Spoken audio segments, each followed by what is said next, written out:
mi nombre es Germán Alfonso Fontanilla Duque, soy médico forense con 22 años de experiencia. En la actualidad soy el coordinador del grupo de clínica forense de la Regional Bogotá y pues he tenido la oportunidad de trabajar este tema con el Fondo de Población de las Naciones Unidas en procesos de capacitación. Por eso luego que ustedes ven, y la persona que me acompaña en la imagen que ustedes están viendo, el doctor Fidelino Pardo, otro médico con el cual hicimos este trabajo. Espero que pues este espacio, este tiempo sea de su provecho y pues estamos abiertos al final de la presentación, tal como se mencionó, para que ustedes puedan hacer toda clase de preguntas, comentarios que tengan al respecto. Bueno, ¿de quién es la responsabilidad? ¿Qué tenemos que ver o qué tenemos que hacer con relación al manejo de muestras? Durante mucho tiempo, durante muchos años, era una responsabilidad exclusiva de medicina legal, pero hasta la aparición de la ley 1146 del 2007, esa responsabilidad también se pasó a las instituciones prestadoras de servicios de salud, a las empresas promotoras de salud y a todo aquel profesional que por una u otra manera tenga que ver o esté en contacto con un posible caso de delito de abuso o asalto sexual. Entonces, como ustedes están observando, ¿de quién es la responsabilidad? De una gran cantidad de funcionarios de los servicios hospitalarios. El médico de urgencias, que en su valoración, en su momento, cuando le llega al paciente, tiene el primer indicio o le informan que se puede tratar de un caso de delito sexual, es responsabilidad de él. El ortopedista, ustedes dirán, ¿qué hace un ortopedista aquí? En fin, todas las especialidades que están anotadas ahí, por supuesto, con mucha más razón, ginecología y pediatría, en cualquier momento o en cualquier circunstancia o un procedimiento, tienen que tener claro o deben saber que les puede competir, puede ser de su competencia, disculpen, tomar una muestra. Ni se diga el auxiliar de enfermería, ni la jefe de enfermería, ni el servicio de bacteriología cuando estas llegan allá. Entonces, fíjense ustedes que esto es una responsabilidad de todos, lo cual vamos a desarrollar posteriormente cuando hablemos de la parte legal. Antes de todo, quiero hacer una introducción relacionada con el por qué se toman, el por qué se hacen y en qué se está basando la toma de evidencias. Hay un concepto que se llama el principio de intercambio. El principio de intercambio, también conocido como el principio de Locard, sencillamente hace referencia a que siempre que interactúan dos objetos, siempre que hay una interacción entre un ser humano y otro, entre un ser humano y un sitio, cualquier cosa, una parte de lo que le corresponde a cualquiera de los dos objetos va a dejar en el otro su impronta. ¿Qué quiero decir? Si yo entro a una habitación, así no toque nada, la huella de mi zapato va a quedar en el piso, así esté reluciente y no se vea. Si yo pongo mi mano en un vidrio, si yo pongo mi mano en una mesa, las huellas de mi mano van a quedar. En el delito sexual sí que se ve esto. El solo hecho de que una persona toque, lama, chupe, no digo besar porque en un delito sexual besar es una palabra muy alta, haga cualquier tipo de cosas, hay un intercambio sexual, parte de lo que es de la víctima va a caer en el victimario y del victimario va a caer en la víctima, como también en la escena van a quedar algún rastro del victimario o un rastro de la víctima.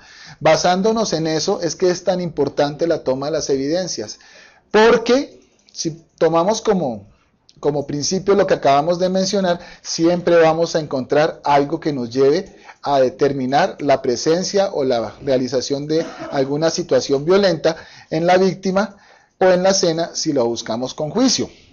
Entonces, por eso es que es pertinente e importante saber cómo lo debemos buscar, qué debemos buscar, si lo encontramos, cómo guardarlo. En esta charla vamos a tocar algunas cosas desde el punto de vista legal, para que ustedes vayan entendiendo y se vayan fijando la importancia y la pertinencia que tiene esto. Hay un artículo que se llama el artículo 254, del Código de Procedimiento Penal, la Ley 906 de 2004, que dice así: con el fin de demostrar la autenticidad de los elementos materiales probatorios y evidencia física, la cadena de custodia se aplicará teniendo en cuenta los siguientes factores: identidad, estado original, condiciones de recolección, preservación, embalaje y envío. Para muchos esto sonará raro porque pues no es de nuestro quehacer diario, pero ¿qué quiero decir con esto? Si nosotros logramos en este tipo de delito encontrar algún tipo de evidencia, va a ser muy fácil tratar va a ser muy fácil a través de los análisis que se requieran demostrar el contacto o la relación que hay entre el victimario y la víctima. Pero como en el momento en que nosotros vamos a hacer el examen, no estamos haciendo el examen, no estamos haciendo la valoración, no van a estar todas las partes que van a intervenir en el proceso judicial, tenemos que garantizar que las muestras que nosotros tomamos corresponden a lo que hicimos. Entonces por eso hablan de identidad, que es recogí este pelo, recogí esta gota de sangre, recogí esta mancha. Esa es la identidad, la mancha, la gota, en fin. Que la tomamos en su estado original, que la recogimos con todas las condiciones necesarias, que la preservamos, si requiere cadena de frío, si tenemos que mantenerla seca, que la guardamos bien y que la enviamos con todas las garantías para que en el juicio, en la audiencia de juicio oral, quede extremadamente claro para el señor juez que lo que nosotros encontramos en el momento de nuestra valoración es lo que se estudió y eso fue lo que sirvió para que se llegara a una claridad con relación al acto, al hecho que ocurrió.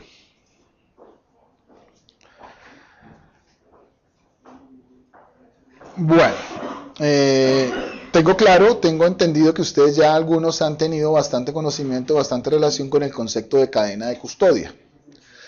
El concepto de cadena de custodia, para aquellos que no lo tienen muy claro, sencillamente es el proceso que se lleva a cabo para garantizar que lo que se encuentra en una escena fue enviado al laboratorio que requiere hacer el análisis y el resultado de ese laboratorio fue lo que se obtuvo, es el resultado de lo que se obtuvo en el momento en que nosotros tomamos la evidencia.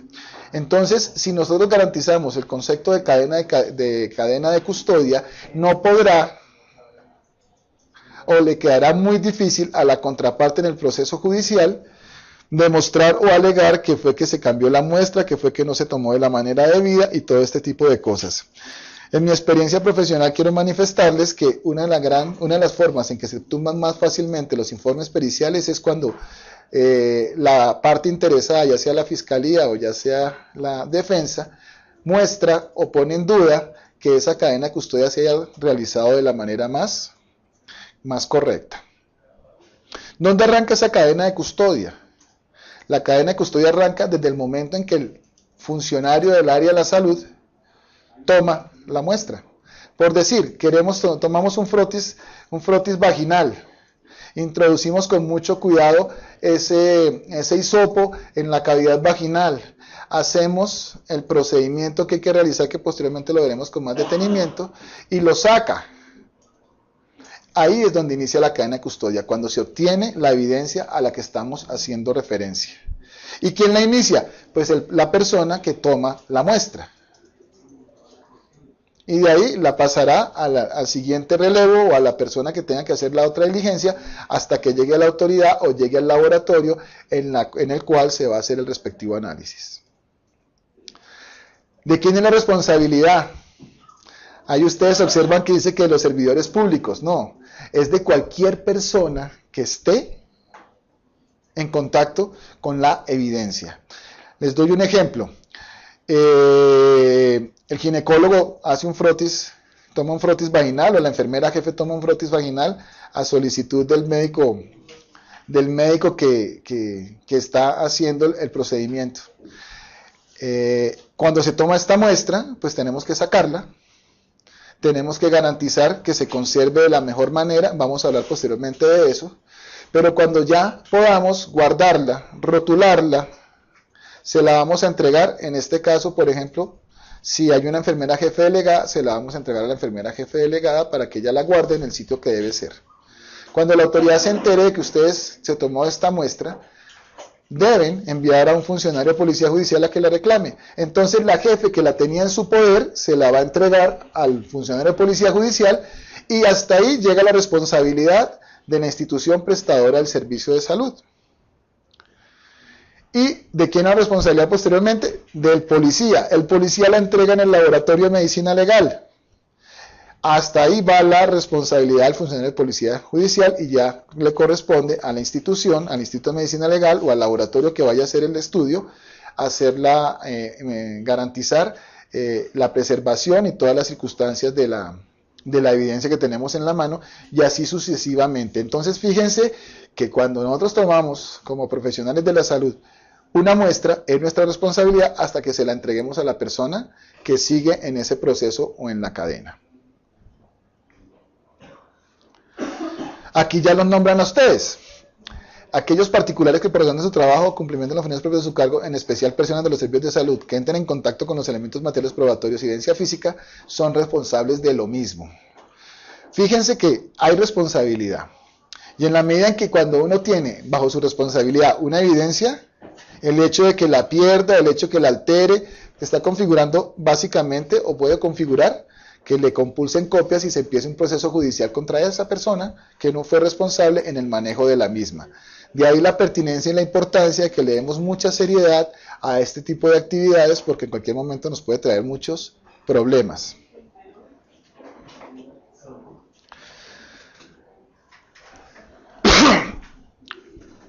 Ya lo manifestamos, es responsabilidad de cada persona que tenga la evidencia cuidarla. Garantizar de que no sea destruida, de que no sea suplantada, de que no sea alterada o que no se deteriore. Habrá circunstancias en las cuales se puedan presentar muchas de esas circunstancias ajenas, pero tienen que ser, por parte de la persona responsable, tienen que ser demostradas de esa manera para no tener inconvenientes. Démonos un ejemplo. En algún pueblo del Alto Chocó, que está a 6 horas de Quibdó, se toma una muestra, esa muestra se le entrega por decirlo así, al lanchero, a una persona que se dirige hasta Quibdó, y en el trayecto del viaje, pues la muestra no la lleva bien, se le cae al agua, se moja, se altera. Pues hay una responsabilidad, no tuvo la mala intención de hacerle daño a la evidencia, pero pues no tuvo los suficientes cuidados, entonces se pudo haber destruido, se pudo haber alterado, se pudo haber deteriorado, o ya cuando hay una situación en la cual la persona tenga algún interés en suplantar la muestra, pues eso ya por supuesto es un delito, ¿no? Importantísimo en este proceso que tengamos claro que desde el momento en que se toma la muestra, se busca la evidencia, nosotros tenemos que identificarnos y decir quiénes somos y poner nuestros generales de ley. Básicamente es el nombre completo, el número de la cédula, la entidad para la cual trabajamos y en qué calidad trabajamos, hasta que se la entreguemos a la persona que nos va a recibir lo que nosotros acabamos de obtener durante el procedimiento que realizamos. Durante el procedimiento que realizamos. Entonces, en ese orden de ideas, muy importante que tengamos claro que mientras esté a nuestro poder tenemos que identificarla y mencionar que tenemos que tener todo el cuidado para no tener posteriormente algún tipo de problemas. Definitivamente una de las cosas más importantes para que esta cadena de custodia y estas evidencias lleguen a buen recaudo y lleguen hasta la audiencia es garantizar que lo que nosotros recogimos fue lo que llegó para que sea cuidado, para que sea analizado y salga el estudio y nos dé la información que requerimos en el proceso de investigación judicial.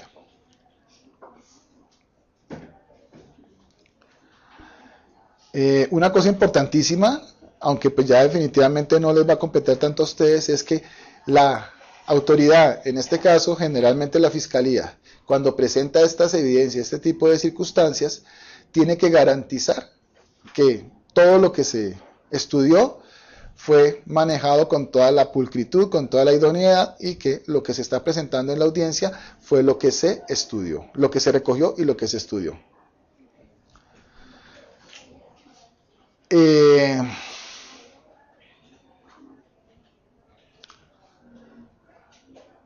Una de las cosas que a veces se nos olvida, especialmente cuando no son instituciones de urgencias o que manejan mucho trauma, es que existe en la normatividad, en el artículo 218 del Código de Procedimiento Penal, circunstancias en las cuales toda institución que se entere que se pudo haber presentado algún tipo de situación delictiva, tiene que darle aviso importante a las autoridades. En los centros hospitalarios grandes eso es una medida que viene desde hace muchos años, ya se sabe.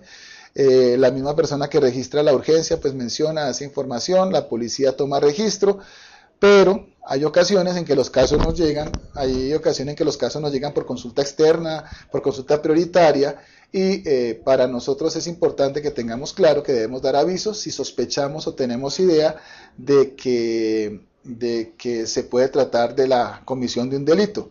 Un ejemplo, a ustedes les llega la información, empiezan a hacer la consulta y algo de la información que les están dando les hace pensar que se puede tratar de un delito sexual. Tenemos que dar aviso inmediatamente, ya sea de manera personal o a través del trabajo social, a la autoridad para que sepan, para que la autoridad se entere y, si es necesario, un procedimiento de investigación.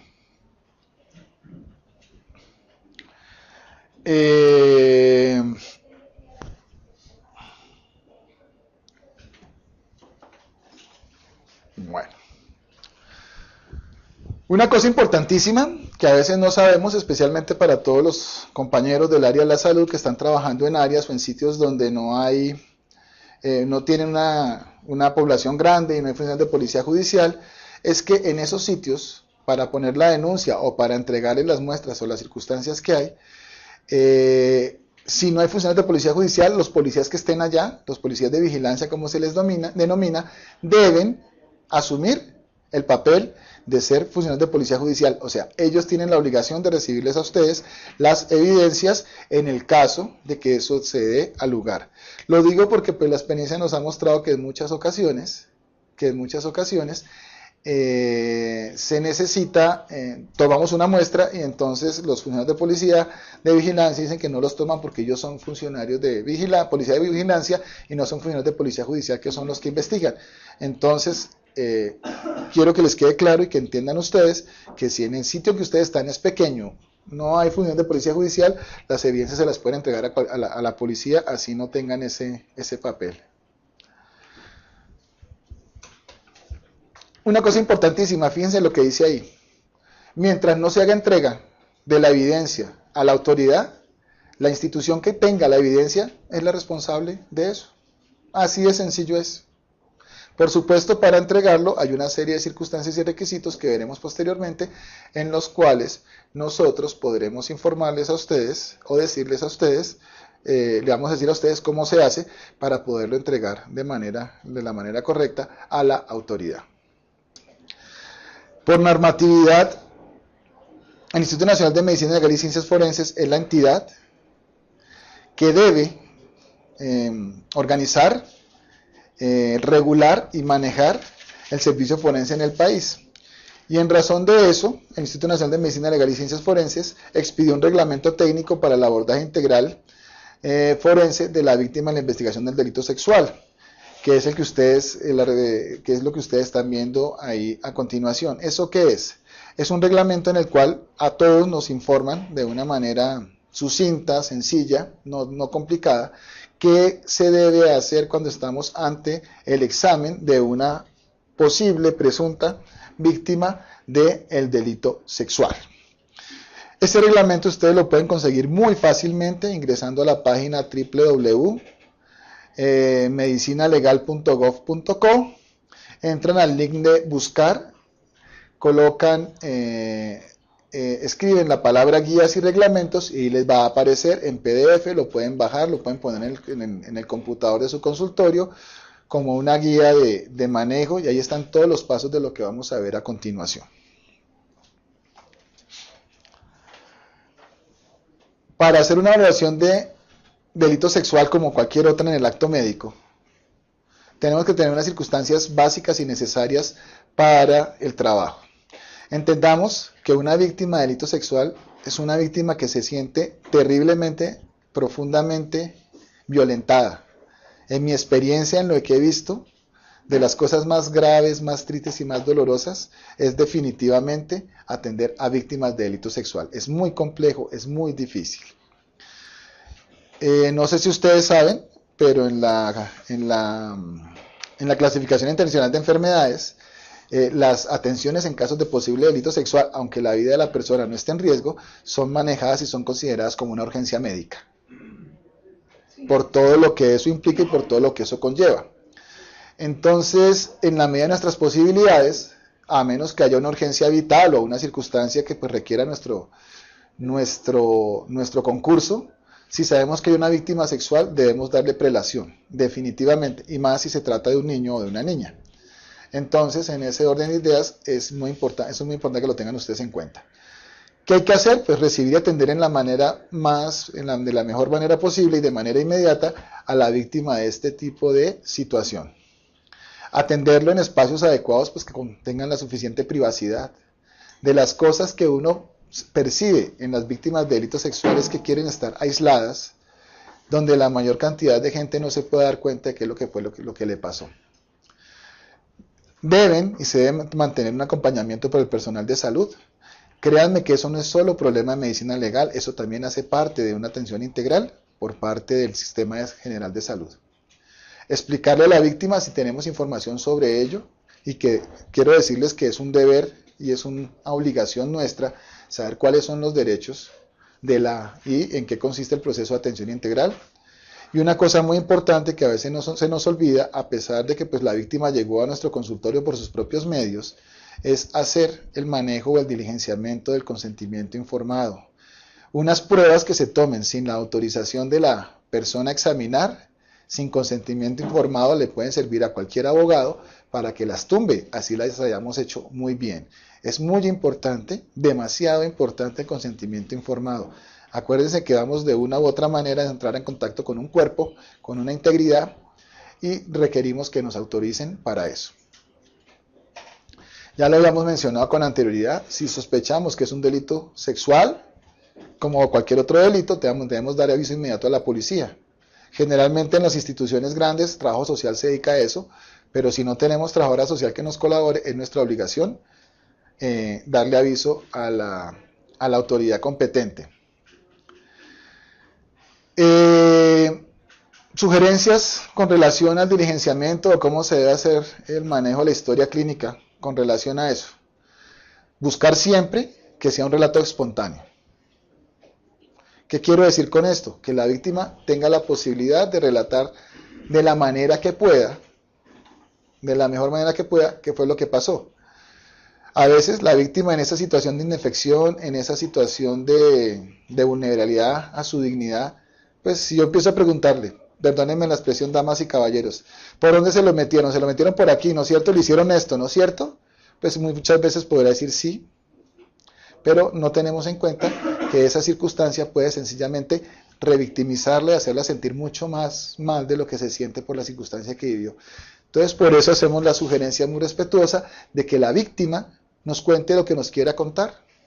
Si tenemos alguna duda, si queremos saber sobre algo más, no le preguntemos, no hagamos preguntas de contestar sí o no, sino tratemos de orientarla.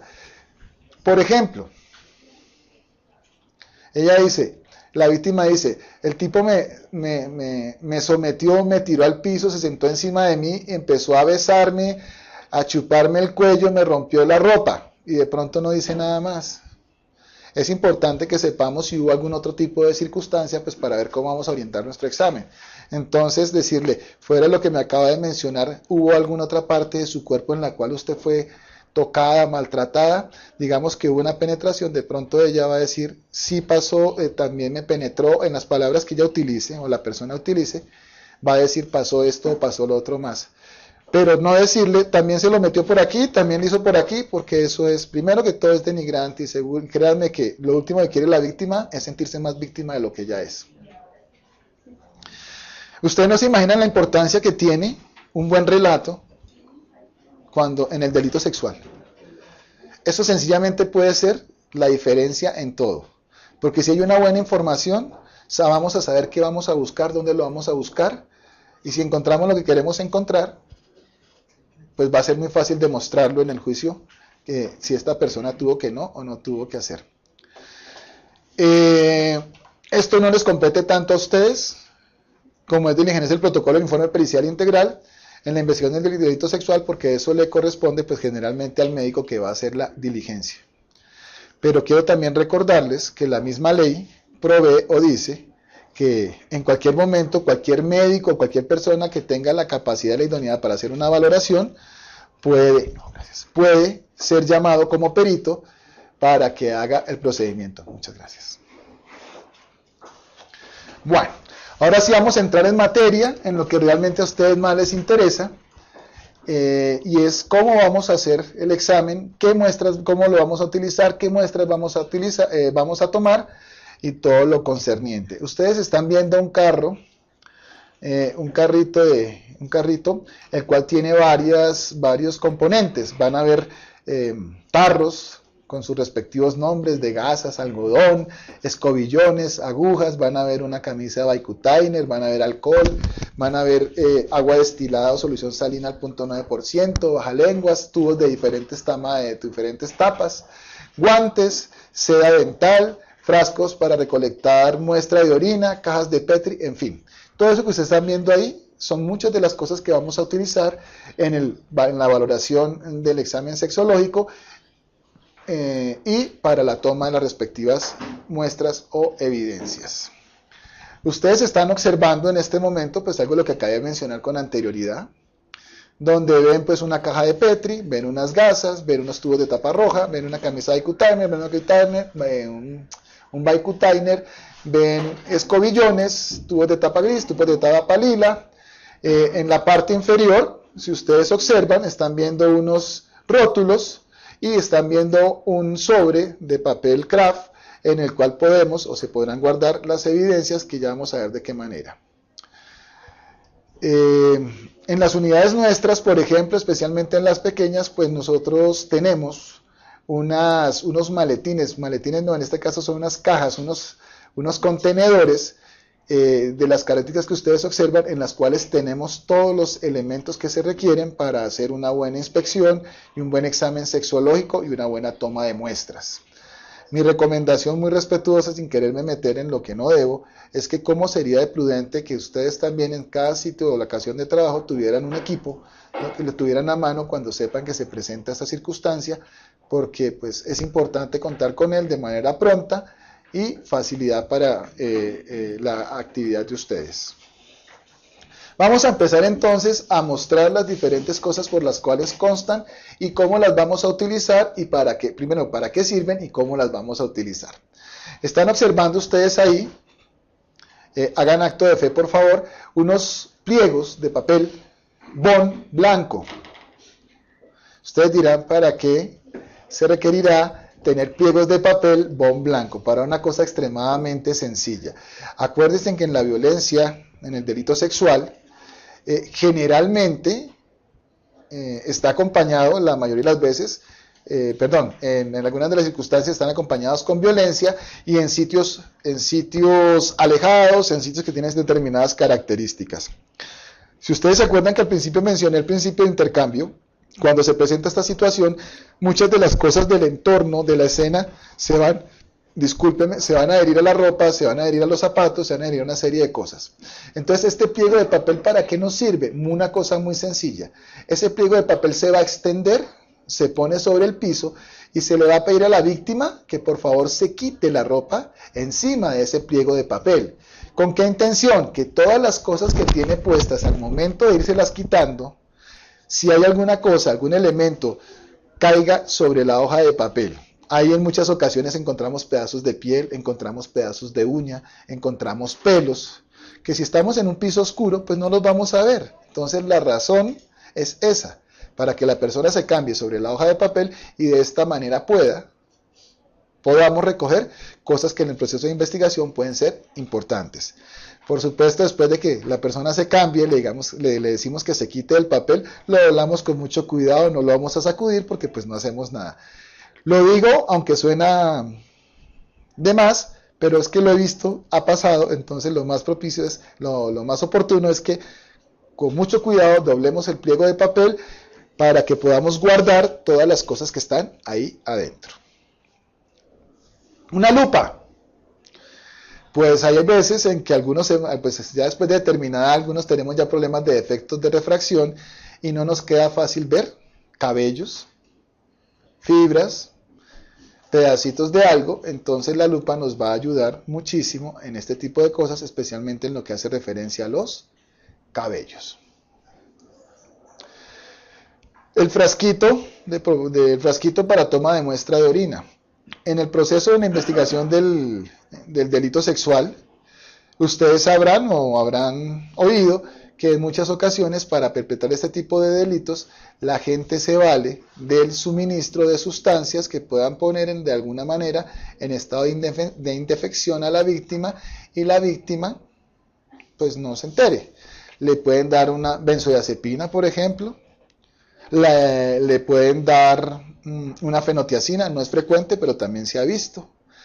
Le pueden dar una anfetamina, éxtasis, cualquier sustancia que se pueda utilizar para que la persona no sea tan consciente de todo lo que hace y sea más fácil cometer el hecho. Entonces todo este tipo de muestras o los metabolitos de estos tipos de sustancias los vamos a buscar siempre en orina. Por eso es que es importantísimo tomar siempre una muestra de orina, porque eso puede ayudar ya sea en la investigación o ya sea al momento de tipificar qué modalidad de delito puede ser. La camisa para toma de muestras, pues en este se requiere, junto con el Bicutainer para tomar muestra de sangre, especialmente cuando la necesito para tomar muestra de la víctima para hacer un cotejo con el material genético o biológico que se encuentre en el proceso de estudio de las muestras que hemos tomado. Una peinilla mediana, ustedes dirán, ¿para qué una peinilla mediana? Pues tiene una razón de ser. En el mismo evento o en el mismo momento en que le estamos pidiendo a la persona que se desnude, para pues, que se cambie, por supuesto tenemos que suministrarle una bata después, le vamos a pedir el inmenso favor de que con esa peinilla y con mucho cuidado haga un barrido de su zona púbica. Van a caer muchos pelos de la víctima, pero es posible que también haya pelos del victimario. Esa es la razón por la cual necesitamos una peinilla. Decirle que con mucho cuidado, porque pues dependiendo del tipo del vello púbico que tenga la víctima, vaya haciendo un cepillado, si se puede decir así, para que lo que caiga al piso se pueda recoger, y en muchas ocasiones encontramos pelos de la víctima. Con que encontremos un pelo de la víctima es más que suficiente, perdón, del posible o del presunto victimario es más que suficiente. Acuérdese que hoy en día pues ya tenemos unas técnicas de DNA que con el solo pelo, sin necesidad que tenga en el bulbo, podemos determinar a quién corresponde. Se me olvidó el nombre, les presento excusas. El torniquete, mil disculpas.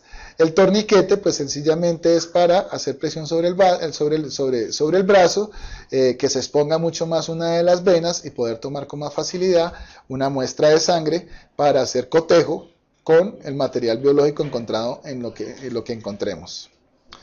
Dirán, un corta uñas, pasamos de la peinilla al corta uñas. El corta uñas es importantísimo, ustedes no se imaginan cuánto. El corta uñas me sirve ¿para qué? Para cortarle las uñas a la víctima, por supuesto con su respectiva autorización, porque cuando se presentan delitos sexuales es muy frecuente que la víctima se defienda y entre las armas que le quedan a mano, pues los elementos de defensa con los cuales puede contar están sus uñas, y en muchas ocasiones ellas, hablo de ellas porque generalmente es más frecuente en mujeres que en hombres, ellas producen escoriaciones y parte de ese tejido de piel puede quedar guardado debajo de la uña y pues ella no darse cuenta, pero en el momento en que las cortamos puede caer el pedacito. Entonces, si encontramos un pedacito de tejido, acuérdense que para hacer un estudio genético no solo requerimos una célula, no necesitamos muchas, una. Con las técnicas de replicación que se utilizan eventualmente en la ingeniería genética, es muy fácil de una célula sacar el resto con una que encontremos suficiente para poder determinar a quién corresponde ese tejido. La aguja del Bicutainer, y uno de los elementos más importantes, de los más importantes que tenemos con relación a la toma de muestras, el escobillón. Es uno de nuestros grandes aliados, es uno de nuestros grandes amigos.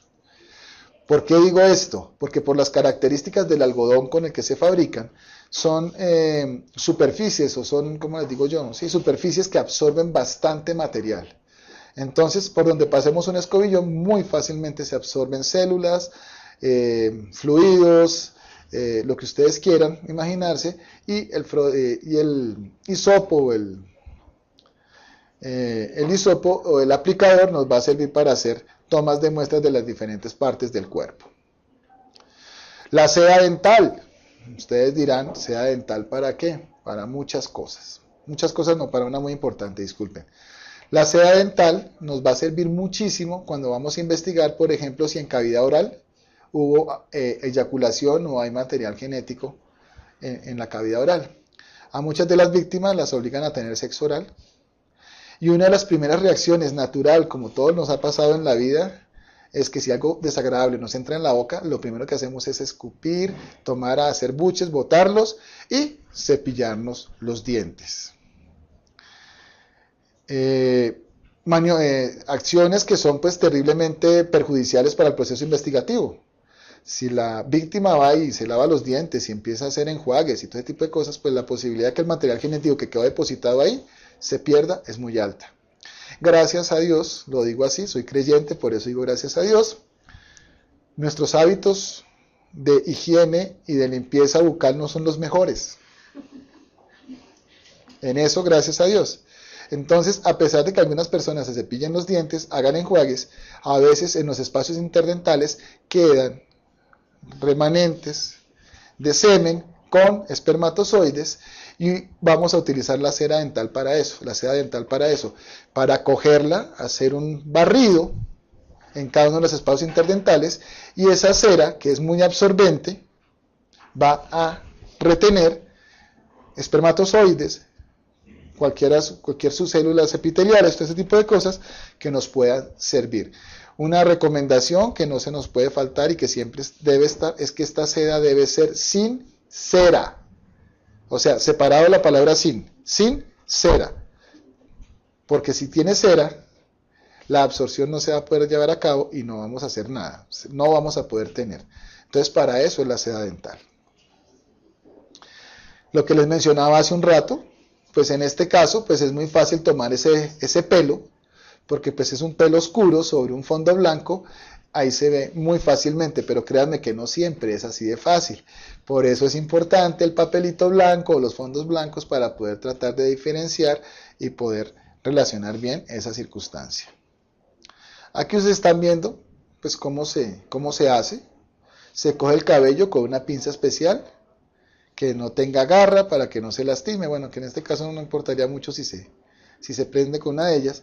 Y se introduce en un sitio que haga contraste para que el pelo no se pierda. Quiero contarles que un compañero mío, muy juicioso, muy acucioso, fue sancionado porque echó un pelo castaño en una bolsa color craft y jamás encontró el bendito pelo. Nunca lo encontraron. Entonces se perdió esa evidencia y la Procuraduría lo sancionó por este tipo de circunstancias. No debemos, pero en el caso de ustedes la Procuraduría no actuaría, pero no nos busquemos líos judiciales por no tener esas consideraciones simples pero pertinentes. Bueno, entonces vamos ya a empezar con la parte importante para ustedes de cómo se hacen cómo se toman los frotis, cómo se hacen, de qué manera.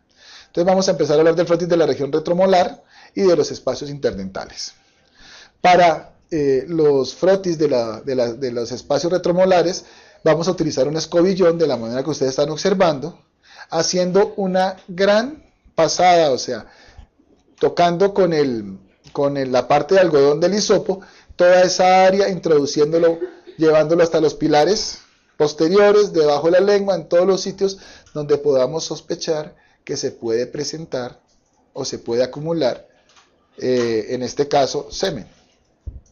Entonces, es importantísimo, y lo digo con todo respeto, que lo restreguemos y lo pasemos por todos los lados de la cavidad oral. Donde ustedes menos lo esperen, pueden aparecer o pueden presentarse las acumulaciones en este caso, de semen, si fue obligada la víctima a tener sexo oral.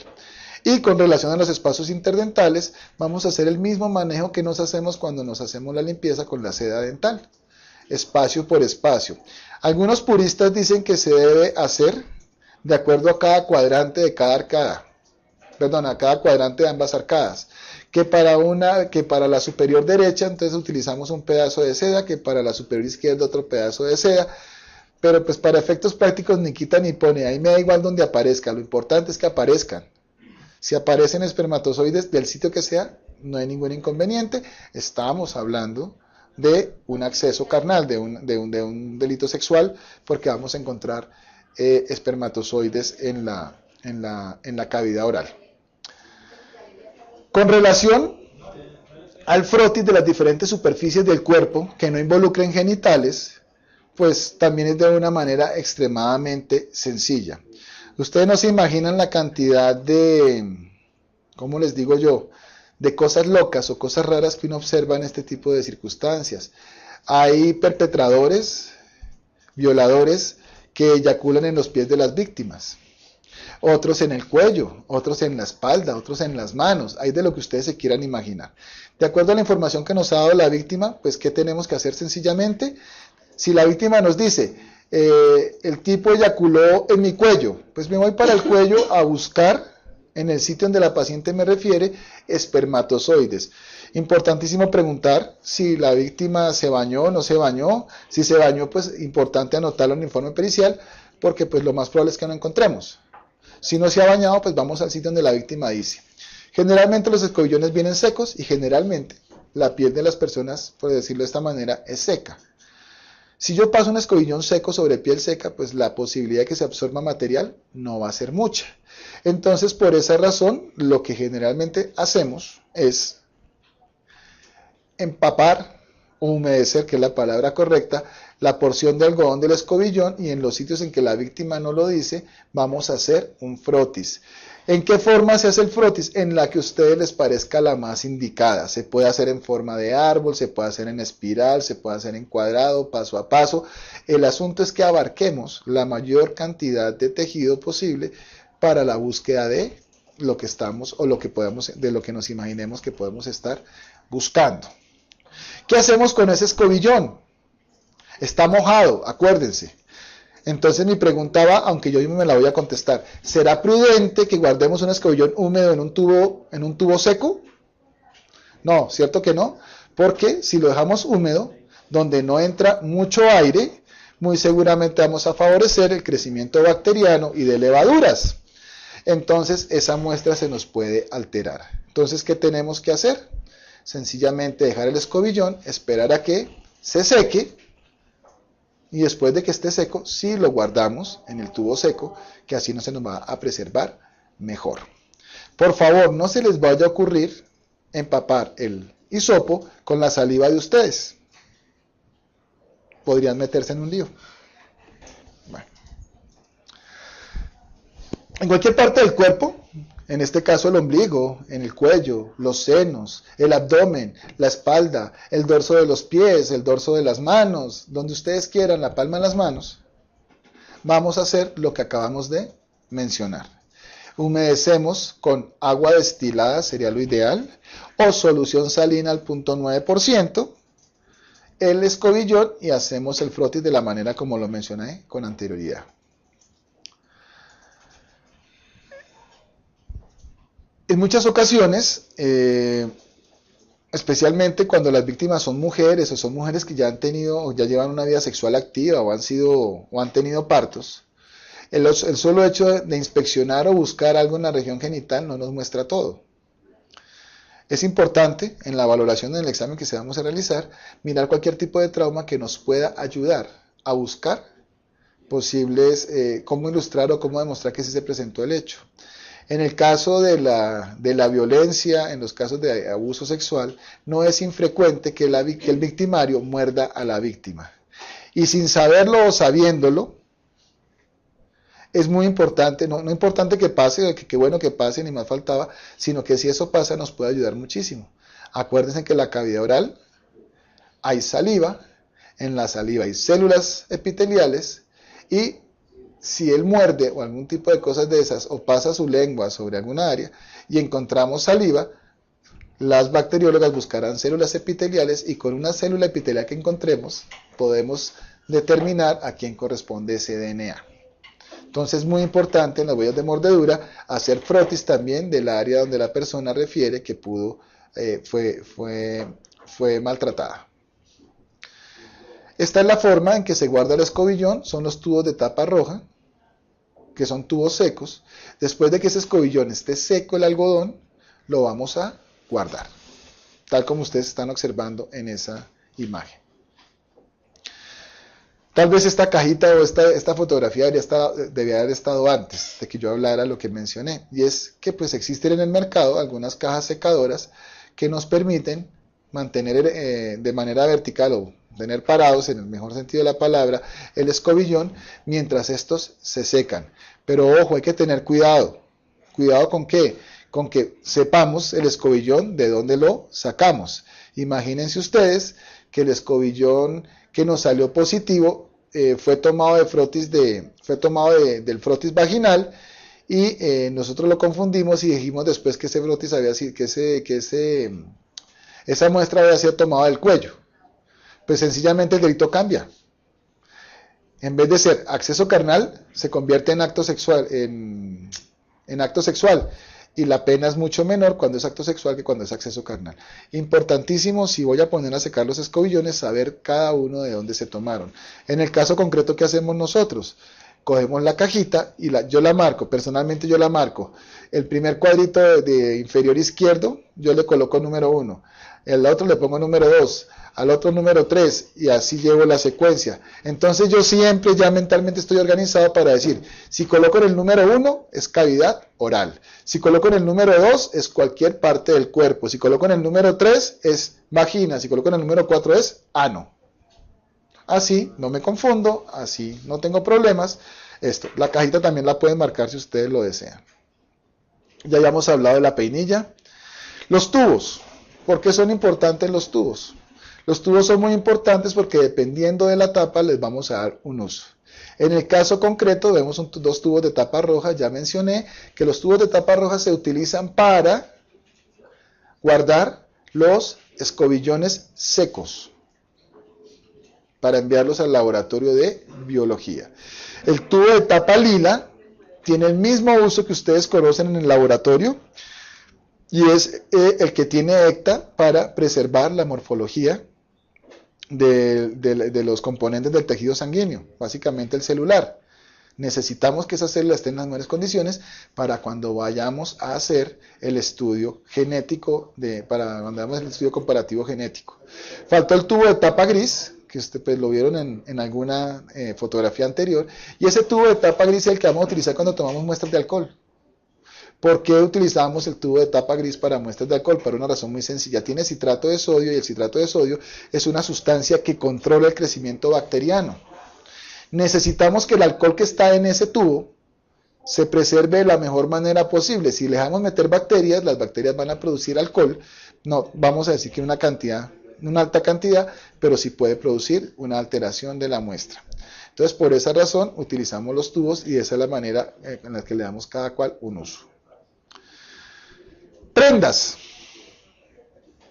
Ahí ustedes están viendo un interior de una niña que tiene unas características y ustedes no se imaginan lo importante para el proceso de cadena de custodia que en el momento en que nosotros vamos o estudiamos una prenda de ropa interior, lo describamos de la manera más clara, más oportuna, necesaria. Se han presentado casos, o he conocido de casos, o hasta yo habré cometido errores en muchos casos, en los cuales pues uno sencillamente coloca, o la persona que toma la muestra, interior infantil femenino, y así lo guardan, y así llega al laboratorio, y no falta que haya una persona en el proceso de cadena de custodia que no sea correcta, que tenga, o se deje convencer o tenga algún tipo de interés, y pues sencillamente compre otro interior femenino, ropa interior femenina de niña y lo meta en la bolsita. La otra no se va a encontrar absolutamente nada, porque pues es una ropa que no estuvo en contacto con los hechos. En cambio, si nosotros decimos en la descripción del rótulo, ya vamos a hablar más tarde de eso, se trata de un interior infantil, de ropa interior infantil, de fondo blanco con florecitas, si son florecitas azules, rojas y verdes, con un ribete azul, tiene forma de cachetero, no sé si esa es la forma, la marca es tal marca, talla tal, y si por casualidad tiene un huequito en la nalga izquierda, con un huequito en la nalga izquierda, pues tendrá que conseguirse una de las mismas características para que sea más fácil, porque la bacterióloga cuando abre el sobre y no encuentra lo que está escrito, pues va a decir, esto no es.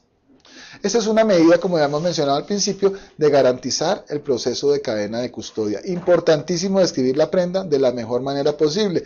Dato pertinente e importante.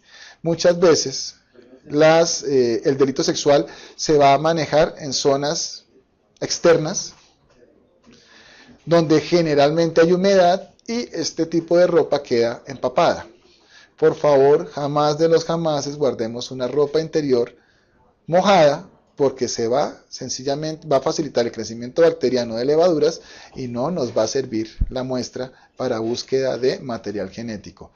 Entonces no tenemos dónde secarlo. Lo colgaremos en la ventana de nuestro consultorio, bien amarradito por supuesto, que no nos va a caer ni a perder, y dejamos que se seque. Eso es fácil decirlo, ¿no? Pero hay que hacer eso. Déjalo en un sitio donde quede seco, y cuando esté seco se guarda. Lo mismo ocurre con prendas de vestir, no necesariamente la ropa interior. A veces en el forcejeo o en la cosa, la víctima no la despojan de toda su ropa, y al momento de la eyaculación del predador, puede ser que al momento de levantarse caiga una gota de semen encima de la ropa de la víctima. Esa ropa también hay que tener mucho cuidado, también hay que mantenerla, hay que guardarla y entregársela a la autoridad para que se puedan hacer los respectivos análisis. Vamos entonces a los frotis. Les presento excusas porque tiene un bloqueo esa fotografía. Esta es una región genital donde alcanzan a ver en la parte superior algo del clítoris. Se alcanza a ver los labios mayores, especialmente al lado derecho, pero pues la víctima no permitió que se presentara con médicos para circunstancias académicas, entonces se tapa esa parte y pues no alteramos el deseo de la víctima que esto no sea observado. El frotis pues es de los procedimientos más fáciles de hacer.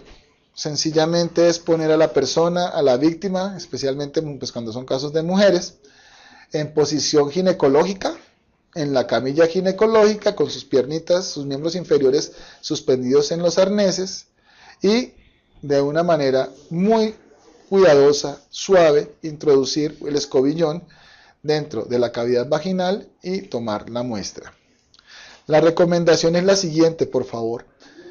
Vamos a hacernos, es mi sugerencia respetuosa.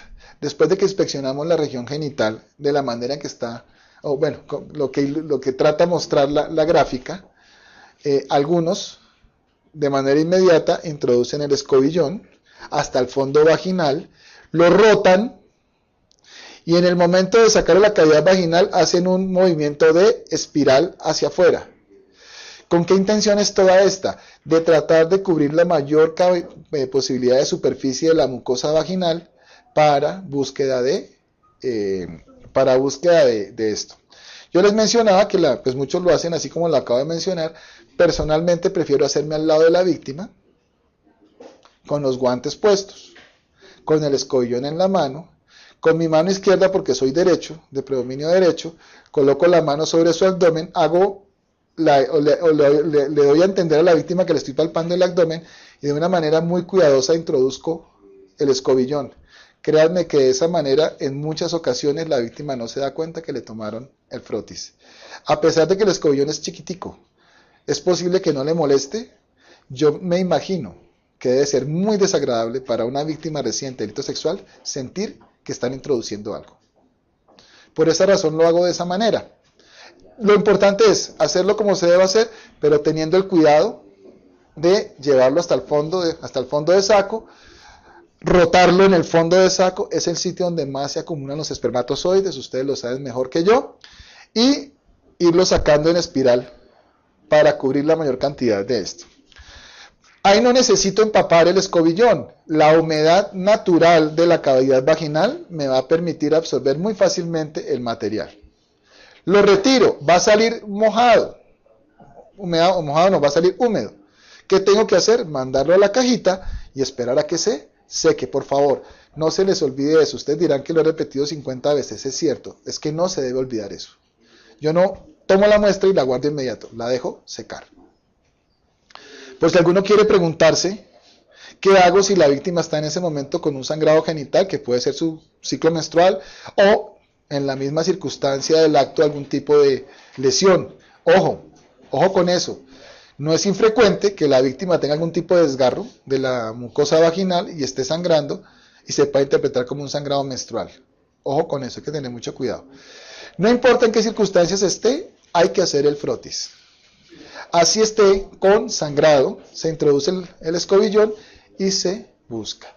Va a salir, por supuesto, untadísimo de sangre, lo vamos a dejar secar, muy bien seco, ese sí con mayor razón que los otros, y lo vamos a guardar.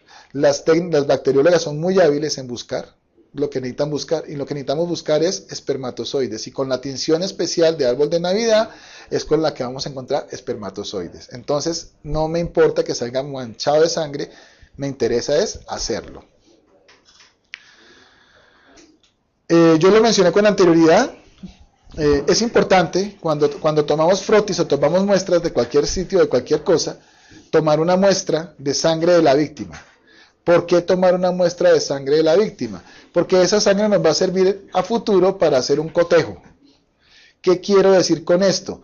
En ocasiones vamos a encontrar material genético, de pronto una célula epitelial.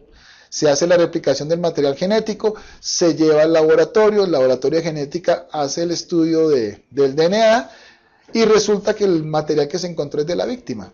¿Por qué? Porque pues al compararlo con su sangre, podemos decir que es de la víctima. Desgraciadamente no encontramos más material genético de otra persona. No estamos diciendo que nos está yendo mentiras, pero estamos descartando ya ese tipo de estudios a posteriori. Entonces, por eso es que hay que tomar la muestra de sangre. O sea, cada vez que hagamos un delito sexual y tomemos algún tipo de muestra, debemos tomar una muestra de sangre para cotejo genético. La cosa ha cambiado. Ya no estamos tomando la muestrota esa de sangre. Estamos utilizando lancetas. Y es muy bueno, si no se cuenta con los medios, utilizarlo en una gasa estéril. Un pedacito de gasa, se pincha el dedo de la manera que ustedes saben, como al hacer la prueba de RH, y ahí en ese pedazo de gasa, cuando se fijen los fluidos corporales, vamos a tener la mancha en muy buenas condiciones y con eso se puede estudiar perfectamente el material genético. Hoy en día también estamos utilizando, y a eso vamos muy pronto, pues no solo en Colombia sino en todo el mundo, el uso de tarjetas FTA, para este tipo de cosas. La gran ventaja de esto es que esto preservado en espacios secos no se va a alterar ni se va a dañar la muestra. Tubos, ya habíamos hecho referencia, los tubos de tapa gris son los que vamos a utilizar cuando queremos saber si en sangre hay alcohol. ¿Estamos claros? En sangre, si pensamos que la víctima refiere que fue que le dieron algo de tomar y no se acuerda de más, y que necesitamos saber si presenta algún grado de alcoholemia, tomamos la muestra y la guardamos en los tubos grises. Los tubos de tapa lila, pues no sobra repetirlo, son cuando vamos a guardar sangre para cotejo genético. Y nuestro frasquito de orina, que ya lo hemos mencionado con anterioridad, lo vamos a utilizar para la toma de muestra de orina, pensando en la búsqueda de psicofármacos. La gran mayoría de los psicofármacos o sustancias que se están investigando en el laboratorio se están buscando en orina, ya sea en forma directa, muy pocas contadas excepciones, o en metabolitos, que es generalmente lo que se busca. Nosotros no buscamos cocaína en orina, buscamos los metabolitos, la argonina y la otra cosa de la cocaína. En fin, eso es lo que se busca en el laboratorio. La muestra de orina es importantísima, importantísima. Ahora sí, entonces vamos a entrar ya a lo que hace referencia a lo que es el embalaje de las muestras. Usted ya, pues de una manera muy rápida, sucinta, han visto pues cómo se emplean los diferentes elementos que se requieren para este tipo de toma de muestras. Ahora vamos a ver cómo las vamos a guardar. Esta es la forma en que queda ya, por decirlo de esta manera, una evidencia lista para ser enviada al laboratorio. ¿Sí? De esa manera se va a ver. Los materiales o las cosas que recogimos están guardadas en un contenedor que se llama el contenedor primario. Por ejemplo, en el caso de los escobillones, el contenedor primario va a ser el tubo de tapa roja. En el caso del pelo, por ejemplo, puede ser un sobre de papel blanco. En el caso del interior, ¿qué va a ser? Una bolsa, puede ser de papel craft. Y esa bolsa o esos contenedores van a ir dentro de otra bolsa, generalmente plástica, que las va a proteger de la humedad, que las va a proteger de ciertas cosas. Y así es como de la manera en que debe ser entregado a los laboratorios para su respectivo estudio. Hasta ahora he mencionado cómo tomamos las muestras, qué muestras se toman, etcétera, etcétera. Pero acuérdense que ya hemos mencionado, o ya hemos hecho de manera muy somera, una breve descripción de lo que es el proceso de cadena de custodia. Y es indispensable que cada uno de las evidencias, de las muestras que tomemos, sea rotulada. ¿Qué es rotular? Rotular sencillamente es describir qué tomamos, qué características tiene. Así de sencillo es. En la fotografía que ustedes están viendo, pues ven un rótulo donde hacen referencia a una cosa que dice código único de caso. El código único de caso sencillamente corresponde a lo que comúnmente se denomina noticia criminal. Y esa noticia criminal es la asignación que le da el sistema cuando se presenta una denuncia. Entonces la víctima denunció por delito sexual, va a aparecer un número único de noticia criminal y hasta que el proceso se acabe, esa va a ser la forma de identificarlo. Por eso se toca llenar esos datos. A ustedes en la práctica, si alguna vez toman una muestra, pues no les va a llegar esa información. Así de sencillo es, porque pues hasta puede que la autoridad todavía no se entere de que estamos ante la presencia de un posible delito y no tienen por qué preocuparse de llenar ese espacio. Por supuesto, la fecha y la hora sí, eso es extremadamente importante, colocar la fecha y la hora. En tal día, en tal fecha se hizo la prueba. Después sigue el tipo de muestra, cuántas de cada una. Y va a haber un espacio donde vamos a describir. ¿Se acuerdan que yo les mencionaba a ustedes cuando hablábamos del panty interior femenino de la niña? Yo les decía a ustedes que hay que describirlo. Ahí donde dice descripción, ahí es donde se debe informar todo lo que les mencioné. Ese es el sitio.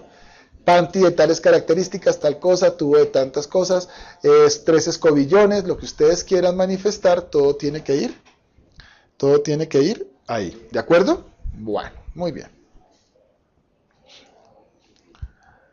Aquí hay otro formato de rótulo, en el cual pues me parece que es mucho más fácil, en el cual ustedes colocan la información, o debe venir la información ya de la autoridad, el número de caso, al laboratorio al que va dirigido, la persona examinada, y aquí va ya la descripción de todo lo necesario para eso. Esto que ustedes ven aquí se hace en acto de fe, perdónenme un segundo porque está mejor acá. Esto que ustedes ven aquí es lo que se denomina formato de cadena de custodia. Este formato tiene que ser iniciado generalmente por la persona que toma la muestra. Si se van al nombre del examinado, pues bueno, aquí coloca el nombre del examinado, pero aquí más abajo dice quién tomó la muestra, qué hizo, etcétera, etcétera, qué tipo de muestra es. Y aquí en esta columna, o en estos que están aquí abajo, ven ustedes que hay una tabla. En esta tabla dice tipo de... No alcanzo a ver. Ahí dice, ahí va el nombre del individuo, las características, el número de cédula, en fin, cómo actúa. Y cada vez que alguien recibe la muestra, en cada una de las filas tiene que colocar sus datos personales. Así hasta que llegue al laboratorio. Si 50 personas tienen que pasar, antes de que llegue al laboratorio, pasa por 50 personas, aquí deben aparecer 50 nombres. ¿En qué tiempo la tuvo? ¿Cuánto tiempo la tuvo? ¿De qué fecha? ¿Qué fecha? Y si solamente pasa de una a la otra, pues aparecerá un nombre y así entrará al laboratorio. Una cosa importantísima es que a veces se nos olvida, es que tenemos que garantizar que los elementos que acabamos de tomar, de guardar, de recoger y de embalar, tienen que estar muy bien cuidados. Por supuesto, esta nevera no es el ejemplo ideal de conservar porque pues esa chapita, esa seguridad con un destornillador es muy fácil de quitar. Pero sí en el sitio en que guardemos las cosas tenemos que garantizar que no todo el mundo tiene el acceso. Y entonces en ese orden de ideas, garantizando eso, no vamos a tener ningún problema. Bueno, mis queridas amigos y amigas, esto es básicamente o lo más concreto, lo más relacionado con lo que es el manejo de las evidencias, cómo se toman, en qué se toman y cómo se deben guardar.